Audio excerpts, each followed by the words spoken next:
ഈ വീഡിയോ കാണുമ്പം ചിരിച്ചു പോകും. കാരണം ഒന്ന് ആലോചിച്ച് നോക്കുക, ആ വീണ പെൺകുട്ടിയെക്കുറിച്ച് എനിക്ക് സഹതാപമുണ്ട്, പക്ഷെ ആ ഓടിച്ചവൻ്റെ കാര്യം തലയ്ക്കകത്ത് എന്താവനെന്ന് എനിക്ക് അറിഞ്ഞൂടാ സത്യം പറഞ്ഞാൽ.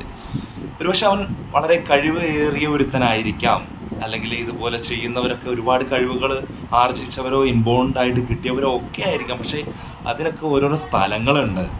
അപ്പോൾ നമ്മൾ ഭക്ഷണം കഴിക്കാനും അല്ലെങ്കിൽ കിടന്നുറങ്ങാനും നടക്കാനും യാത്ര ചെയ്യാനും ഒക്കെ ഓരോരോ അതിൻ്റേതായിട്ടുള്ള സ്ഥലങ്ങളുണ്ട് അല്ലേ.